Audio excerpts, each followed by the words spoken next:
নমস্কাৰ সকলোকে আজি এই ভিডিঅ'টোত মই ডায়াবেটিছৰ বিষয়ে বিভিন্ন গুৰুত্বপূৰ্ণ কথা কম তো ডায়াবেটিছ অসমীয়াত মধুমেহ ৰোগ তো এই মধুমেহ ৰোগ কেনেকৈ হ'ব পাৰে ই কি ধৰণৰ হয় আৰু ইয়াক আমি কেনেকৈ কন্ট্ৰলত ৰাখিব পাৰোঁ বিভিন্ন কথা এই ভিডিঅ'টো ডিসকাস কৰিম আহক তেন্তে ভিডিঅ'টো আৰম্ভ কৰোঁ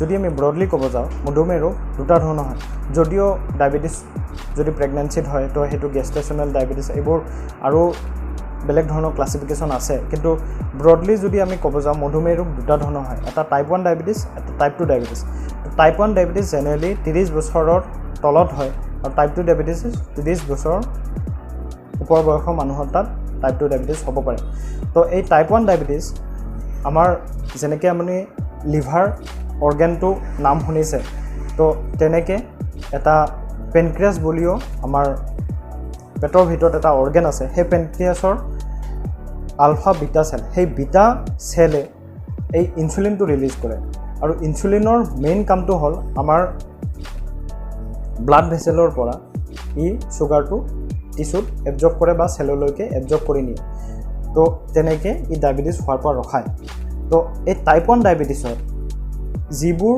সেলে ইনসুলিনটো ৰিলিজ কৰে সেইবোৰ সেল ভাঙি যায় অটো ইমিউন হওক মানে আমাৰ বডিয়ে নিজে নিজৰ সেলবোৰ ভাঙি দিয়ে তো তেনেকৈ বিটা সেলবোৰ ভাঙিলে বিটা সেল ভাঙিছে মানে ইনসুলিন সিক্ৰেট হোৱা নাই তো ইনসুলিনটো কমি যায় তো তেনেকৈ হাইপাৰগ্লাইসেমিয়া মানে সুগাৰটো ব্লাডত বাঢ়ি গৈ পেলাই ডায়াবেটিছৰ লক্ষণ দেখা দিব পাৰে এটো হ'ল টাইপ 1 ডায়াবেটিছ আৰু টাইপ 2 ডায়াবেটিছটো হৈছে টাইপ 2 ডায়াবেটিছত মানুহজন বহুত বেছি শকত হৈ যায় 30 বছৰৰ ওপৰৰ বয়সৰ মানুহবিলাক যেতিয়া বহুত বেছি শকত হয় তেতিয়া যিমান বেছি ইনসুলিন ৰিলিজ কৰে আমাৰ বডিয়ে তো এটো সাফিসিয়েন্ট নহয় ব্লাডৰ পৰা গ্লুকোজটো এবজৰ্ব কৰিবলৈ তো এটো হ'ল ইনসুলিন ৰেজিস্ট্যান্স তো ইনসুলিন বডিত আছে কিন্তু ই সাফিসিয়েন্ট নহয় গ্লুকোজটো এবজৰ্ব কৰিবলৈ তো এটো হ'ল টাইপ 2 ডায়াবেটিছ টাইপ 1 ডায়াবেটিছত ইনসুলিনটো টোটালি এবসেন্ট তেনেকৈ হাইপাৰগ্লাইসেমিয়া মানে সুগাৰটো বাঢ়ি যায় আৰু টাইপ 2 ডায়াবেটিছত ইনসুলিন আছে কিন্তু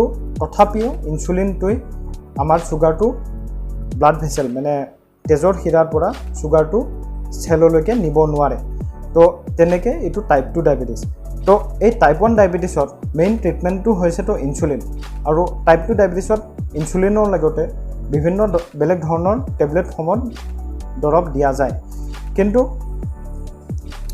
এই ডায়াবেটিছ বিভিন্ন হাৰ্টৰ বেমাৰ হওক বা বিভিন্ন কিডনি বেমাৰ হওক তো এইবোৰৰ এটা মেইন কালপ্ৰিট হয় ডায়াবেটিছৰ লগতে যদি এজন মানুহে মদ খায় সিগাৰেট খায় তেতিয়া হাৰ্টৰ বেমাৰ হোৱা চান্সটো বহুত বেছি বাঢ়ি যায় তো আমি এই ভিডিঅ'টোত যেহেতু মধুমেহ ৰোগটোৰ কথা মই কৈছোঁ তো এই ডায়াবেটিছ মানে মধুমেহ ৰোগটো আমি কেনেকৈ কন্ট্ৰল কৰিব পাৰোঁ বা ইয়াক আমি কেনেকৈ প্ৰিভেন্ট কৰিব পাৰোঁ মানে ইয়াৰ হোৱাটো আমি কেনেকৈ প্ৰিভেন্ট কৰিব পাৰোঁ সকলো ক'বলৈ চেষ্টা কৰিম প্ৰথমতে মধুমেহ ৰোগ আমি কেনেকৈ প্ৰিভেন্ট কৰিব পাৰোঁ টাইপ 1 ডায়াবেটিছটো যদি এজন শিশুৰ মাক বাপেকৰ ডায়াবেটিছ আছে তেতিয়া শিশুটিৰ ডায়াবেটিছ হোৱা চান্সটো থাকে তো এটো হ'ল জেনেটিক কজ কিন্তু আমাৰ নিজৰ কিছুমান ভুলৰ কাৰণেও ডায়াবেটিছটো হ'ব পাৰে যেনে যদি আমি বহুত বেছি শকত হয় আমি এটা সেডেন্টাৰী লাইফষ্টাইল আমি মেইনটেইন কৰোঁ সেডেন্টাৰী লাইফষ্টাইল মানে আমি শুই বহি থাকোঁ ইমান কাম বন নকৰোঁ যিমান আমি ক্যালোৰি খাওঁ মানে যিমান আমি দিনটোৰ ভিতৰত আমি যিমান খাওঁ যিমান আমি ক্যালোৰি ইনটেক কৰোঁ সিমানখিনি আমাৰ বাৰ্ন নহয় তেনেকৈ আমাৰ ওয়েটটো বাঢ়ি যায় আমি আমাৰ ওজনটো বাঢ়ি যায় তেনেকৈ আমাৰ ডায়াবেটিছটো হ'ব পাৰে তো মেইন কথাটো হ'ল আমি ফিজিক্যাল এক্সাৰসাইজ কৰিব লাগিব আমি যিমান ক্যালোৰি খাইছোঁ আমি মুঠতে ডায়াবেটিছটো প্ৰিভেন্ট কৰিবলৈ আমি ফিজিক্যাল এক্সাৰসাইজ কৰিব লাগিব আমি শকত হোৱাৰ পৰা বাচিব লাগিব যদি এজন মানুহ শকত হৈছে তেতিয়া শকত হৈ পেলাই আলটিমেটলি তেওঁৰ ডায়াবেটিছ হ'ব পাৰে আমি ফিজিক্যাল এক্সাৰসাইজটো কৰিমে 100 স্টেপ পাৰ মিনিট ব্ৰিজ ৱাকিং 30 মিনিটছ পাৰ ডে তো 1 উইকত 5 দিন তো তেনেকৈ যদি আমি ফিজিক্যাল এক্সাৰসাইজ কৰোঁ লগতে ডায়েট খাদ্যটো আমি যদি আমি প্ৰটিন ইনটেকটো বঢ়াই দিওঁ ফাইবাৰ ৰিচ ডায়েট খাওঁ তো তেতিয়া আমাৰ কনষ্টিপেশ্যন নহয় তেতিয়া আমাৰ ওয়েট গেইন নহয় কাৰ্বহাইড্ৰেটটো যদি আমি কমাই দিওঁ তেনেকৈ আমাৰ ওয়েটটো কমি থাকিব আৰু ডায়াবেটিছ হোৱাৰ পৰা আমি বাচিব পাৰোঁ তেনেকৈ আলটিমেটলি আমি হাৰ্টৰ বেমাৰৰ পৰা বাচিব পাৰোঁ আৰু ডায়েটৰ বিষয়ে বিভিন্ন গুৰুত্বপূৰ্ণ কথা জানিবলৈ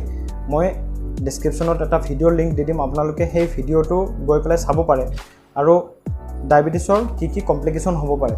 তো ডায়েবেটিছ কণ্ট্ৰল কৰাটো অতিকৈ প্ৰয়োজন। কিয়? প্ৰথম কথা, ডায়েবেটিছত আমাৰ ইমিউনিটিটো কমি থাকে, প্ৰতিষেধকতাটো আমাৰ কমি থাকে। তো তেনেকৈ আমাৰ জ্বৰ কাহ বহুত বেছি হ'ব পাৰে ডায়েবেটিছতো। ডায়েবেটিছ এজন মানুহৰ যদি আছে আৰু সেইটো ভালকৈ কণ্ট্ৰল হোৱা নাই, তো ছিভিয়াৰ ক'ভিড সেইজন মানুহৰ হ'ব পাৰে। তো তেনেকৈ ডায়েবেটিছটো যদি আমাৰ ভালকৈ কণ্ট্ৰল হৈ থাকে, তেতিয়া ক'ভিড হ'লেও এই মাইল্ডাৰ ফৰ্ম হ'ব আৰু ইমান বেছি প্ৰব্লেম হ'ব নালাগে। ডায়েবেটিছত এজন মানুহৰ নিউৰ'পেথি হ'ব পাৰে, নাৰ্ভ ইনভলভ হৈ পেলাই হাত ভৰি জিন জনাব, চুলেও গম নাপাব। তো এইবোৰ কিছুমান প্ৰব্লেম ডায়েবেটিছত হ'ব পাৰে। তো মানুহ এজনৰ যদি ভৰিত ইঞ্জুৰি হৈছে বা ভৰিত পুৰিছে বা কিবা কটা বিন্ধিছে, তেতিয়াও মানুহজনে ইমান গম নাপাব। ইনফেকশ্যনৰ চান্সটো বহুত বেছি বাঢ়ি যায় ডায়েবেটিছত, আৰু ডায়েবেটিছত যদি ঘাঁ হয়, সেই ঘাঁটো ভালকৈ নুশুকায়। তো তেনেকৈ ডায়েবেটিছত ইনফেকশ্যনৰ চান্সটো বাঢ়ি থাকে। ডায়েবেটিছত যদি নিউৰ'পেথি হয়, মানে নাৰ্ভ পেৰালাইচিছ হয় বা নাৰ্ভ ইঞ্জুৰি হয় বা নাৰ্ভ যদি ইনভলভ হয়, তেনেকৈ এজন মানুহৰ হাৰ্টৰ বেমাৰ যদি ডায়েবেটিছৰ হয়, হাৰ্টৰ বেমাৰৰ কাৰণে যিবোৰ লক্ষণ, বুকু বিষাব, বুকুত ধপধপাব, তো এইবোৰ লক্ষণ ডায়েবেটিছ হোৱা মানুহজনৰ নাথাকিব।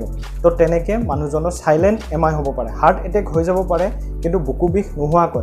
তো এইবোৰ ডায়েবেটিছত হ'ব পাৰে। ছেকেণ্ড কমপ্লিকেশ্যনটো হয় ৰেটিনোপেথি। মানুহজনে চকু দি কমকৈ দেখিব, ধোঁৱা দেখিব, লাহে লাহে তেওঁৰ দৃষ্টিশক্তিটো কমি আহিব। তো এইটো হ'ল ৰেটিনোপেথি।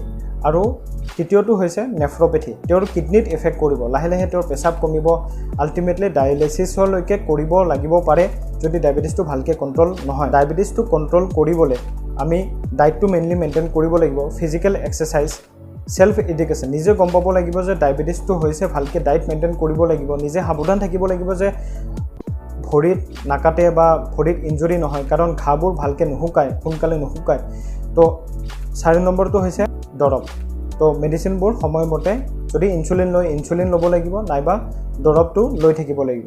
আৰু যদি ডায়েবেটিছ এজন মানুহৰ হৈছে, তেওঁ মদ খোৱাটো টোটেলি বন্ধ কৰিব লাগিব, মদটো একদম কমাই দিব লাগিব, আৰু চিগাৰেট স্মকিংটো কমাব লাগিব। তেনেকৈ আমি ডায়েবেটিছটো যদি কণ্ট্ৰলত ৰাখোঁ, এলকহল কনজাম্পশ্যন যদি কমাই দিওঁ, চিগাৰেট স্মকিঙো কমাই দিওঁ, তেনেকৈ ডায়েবেটিছটোতো কণ্ট্ৰলত থাকিবই, আৰু হাৰ্টৰ বেমাৰ হোৱা চান্সটো অতিকৈ কমি যায়। তেনেকৈ আমি হাৰ্টৰ বেমাৰ হোৱা চান্সটো কমাব পাৰোঁ। আৰু ডায়েবেটিছত কি লক্ষণ হ'ব পাৰে, এজন মানুহে ডায়েবেটিছ হোৱা বুলি কেনেকৈ ধাৰণা কৰিব পাৰে। এজন মানুহৰ যদি ওজনটো বহুত সোনকালে বাঢ়ি গৈছে, ওজন বাঢ়িলে যে ডায়েবেটিছ হ'ব সেইটো নহয়, থাইৰয়ডৰ প্ৰব্লেমৰ কাৰণেও ওজন বাঢ়িব পাৰে। কিন্তু যদি ওজন বাঢ়িছে, ডায়েবেটিছ ছুগাৰ টেষ্টটো, ব্লাড ছুগাৰ টেষ্টটো আপোনালোকে কৰি চাওক। তেওঁৰ যদি পেচাব সঘনাই লাগিছে, সোনকালে পিয়াহ লাগিছে, তেওঁৰ চকু দি কম দেখিছে বা চেনচেশ্যনবোৰ কমি গৈছে, হাত ভৰি জিনজিনাইছে, তো এইবোৰ কিছুমান ডায়েবেটিছৰ লক্ষণ হ'ব পাৰে। এইবোৰ লক্ষণ যদি আপোনাৰ দেখা দিছে, আপোনালোকে সোনকালে ওচৰৰ চিকিৎসালয়ত ব্লাড ছুগাৰ টেষ্টটো কৰক। আৰু ডায়েবেটিছ যদি হৈছে, ভয় নাখাব, ই কণ্ট্ৰল কৰিব পৰাকৈ ডায়েটটো মেইনটেইন কৰক, ফিজিকেল এক্সাৰচাইজ কৰক, ৱেইটটো কমাওক, আৰু নিজে সাৱধানে থাকক, আৰু দৰৱটো সময়মতে লওক। তেনেকৈ আপোনালোকে ডায়েবেটিছটো কণ্ট্ৰল কৰি পেলাই হাৰ্টৰ বেমাৰৰ চান্সটো কমাব পাৰে। ভিডিঅ'টো ইনফৰ্মেটিভ লাগিলে লাইক কৰিব, শ্বেয়াৰ কৰিব, আৰু চেনেলটো ছাবস্ক্ৰাইব কৰি দিব, যাতে আপোনালোকে ফিউচাৰৰ আপডেটবোৰ পায়। আৰু ভিডিঅ'টো চোৱাৰ বাবে আপোনালোকক অশেষ ধন্যবাদ।